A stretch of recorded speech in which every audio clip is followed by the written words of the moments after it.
Olá, muito bom dia. São 8 horas na edição da manhã. A Segunda Guerra Mundial, de 1939 a 1945, foi extremamente dura. Envolveu direta e indiretamente todo o mundo. Nela empregaram-se armas mortíferas e com grande potencial destrutivo.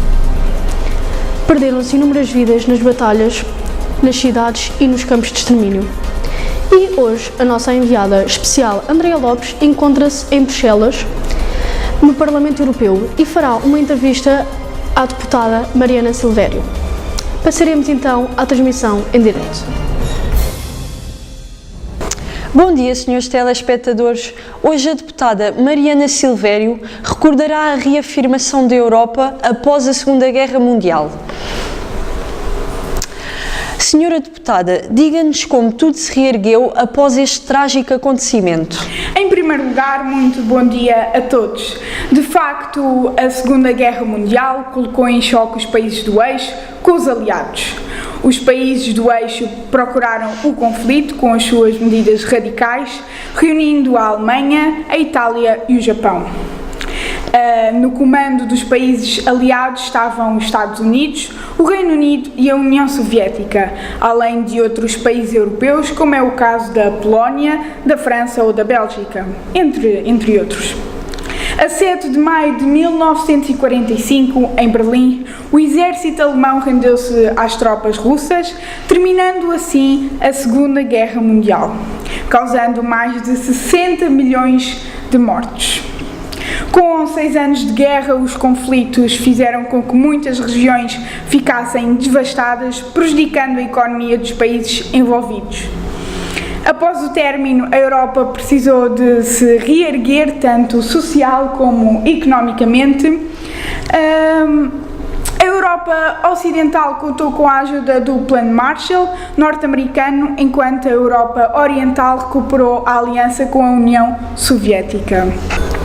E diga-nos quais as finalidades do Plano Marshall. Portanto, a partir de 1947-48, a economia mundial lentamente recuperava e entrava, na normalidade.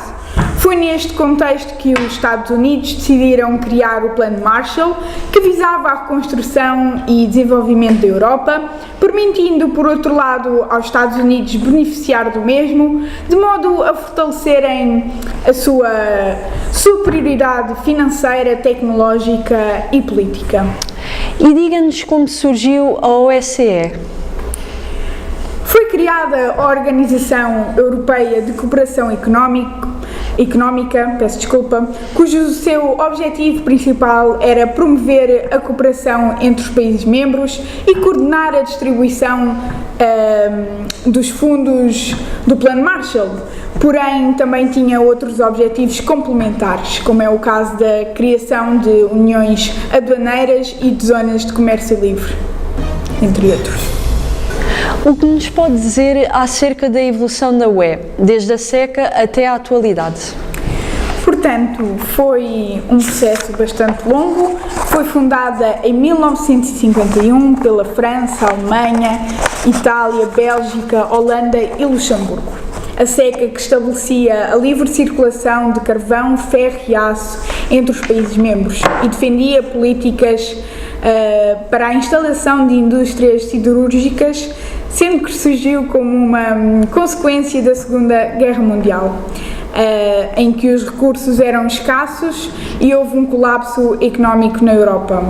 O Tratado da SECA tinha como objetivos contribuir, através do mercado comum do carvão e do aço, para a expansão económica, para o aumento do emprego e para a melhoria do nível de vida, garantindo, sobretudo, a igualdade de acesso às fontes de produção, preços mais baixos, a melhoria das condições dos trabalhadores, entre outros.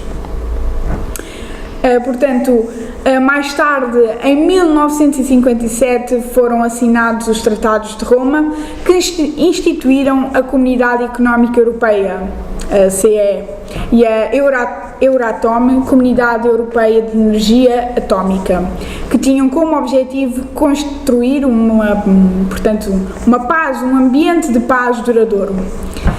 Anos depois, em 1965, aprovou-se o Tratado de Bruxelas, que tinha como finalidade simplificar o funcionamento das instituições europeias.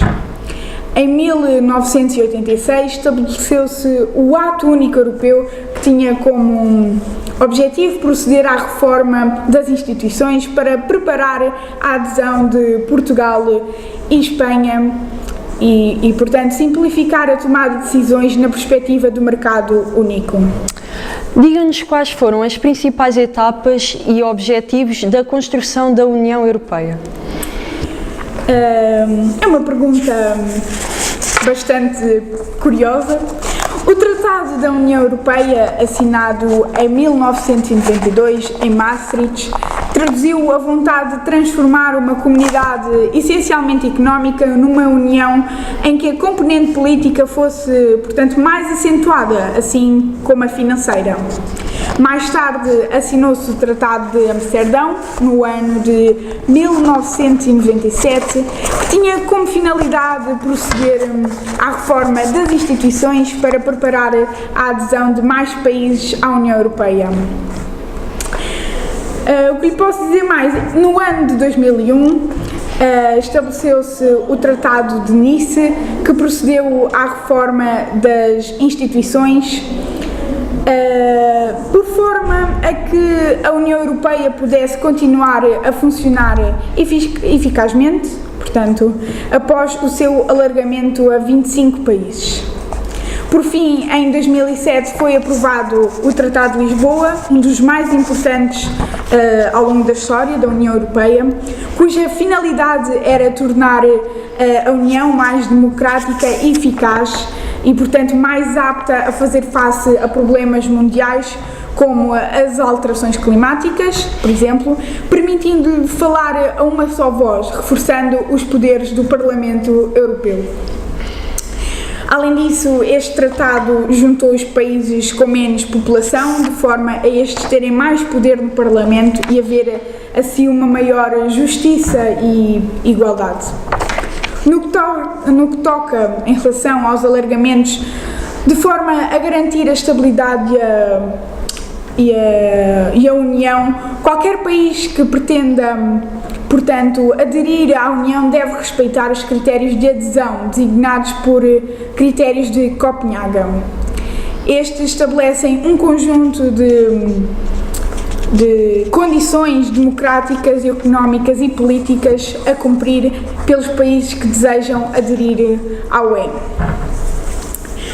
Ao longo da sua história, a União Europeia sofreu, desde os países fundadores à atualidade, vários alargamentos. Os países fundadores, como referi anteriormente, da CEE foram a Alemanha, a Bélgica, a França, a Itália, o Luxemburgo e a Holanda. Mais tarde, em 1973, ocorreu o primeiro alargamento da CEE, com a entrada do Reino Unido, Dinamarca e Irlanda. Anos depois, em 1981, aderiu a Grécia.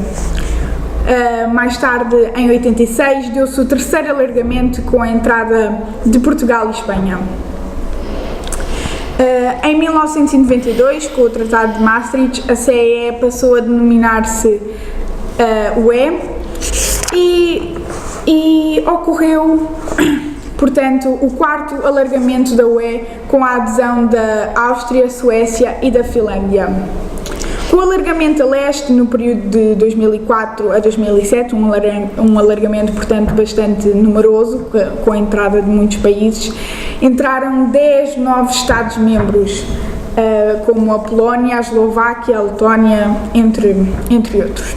Este alargamento constituiu um dos maiores desafios à solidez do projeto de integração europeia, pelas repercussões, em particular, no crescimento económico e no progresso social.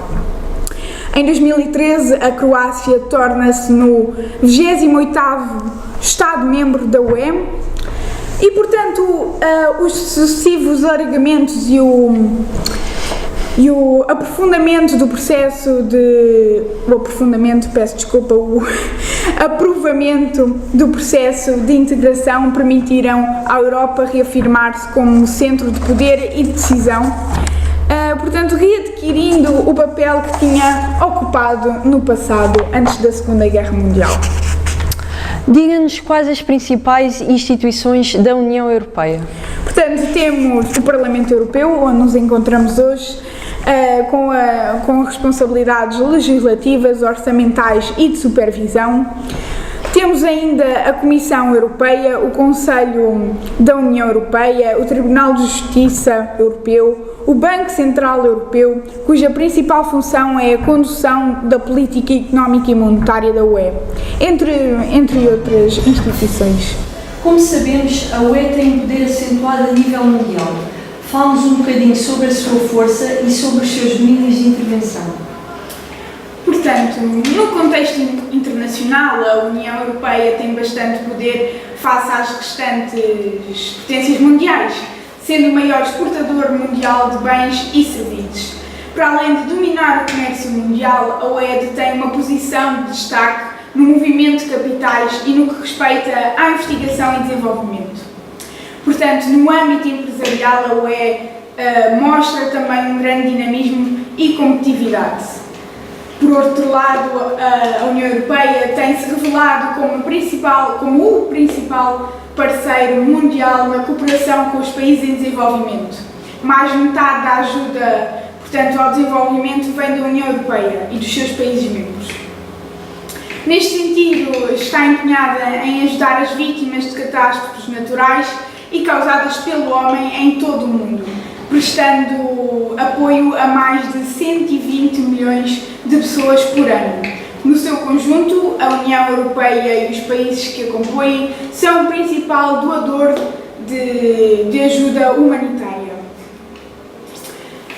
Noutra perspectiva, a União Europeia desempenha um papel importante no plano diplomático, procurando promover a estabilidade, a segurança e a prosperidade, a democracia, as liberdades fundamentais e o Estado de Direito a nível internacional. A UE intervém também em vários domínios, desde os direitos humanos aos transportes e ao comércio. As políticas da União Europeia têm favorecido a integração da Europa no processo de globalização. Temos, por exemplo, a política agrícola comum, a PAC, e o apoio a projetos industriais, Airbus e espaço Ariane, são sucessos económicos. No presente, em pleno século XXI, qual é a missão da União Europeia? Uma pergunta bastante pertinente. A União Europeia tem como missão proporcionar um ambiente de paz, harmonia e equilíbrio na Europa, reduzindo as desigualdades sociais e económicas entre regiões. Além disso, visa a promoção da unidade política e económica no continente europeu, fomentando o desenvolvimento económico dos países em fase de crescimento e melhorando as condições de vida e trabalho dos cidadãos europeus. Para finalizar, diga-nos, Sra. Deputada, qual é a estratégia da União Europeia para o ano 2020? Portanto, a Estratégia Europa 2020 é a estratégia da União Europeia para o crescimento e o emprego para a década em curso, colocando a tónica no crescimento inteligente, sustentável e inclusivo, como forma de superar as deficiências estruturais da economia europeia e melhorar a sua competitividade e produtividade, assegurando também uma economia social de mercado sustentável. Esta estratégia é sobretudo para apoiar as pequenas e médias empresas. Assim sendo, a Estratégia Europa 2020 apresenta um conjunto de metas que abordam diferentes aspectos. Refira-se, a título de exemplo, ao nível do emprego. A União Europeia tem como objetivo garantir uma taxa de emprego de 75% na faixa etária entre os 20 e os 64 anos.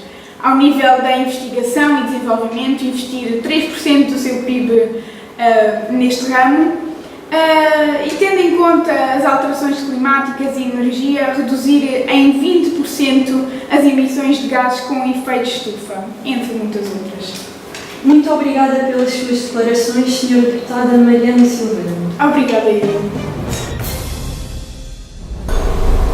Fechamos assim mais uma edição da manhã. Muito obrigada e desejo um resto de um bom dia.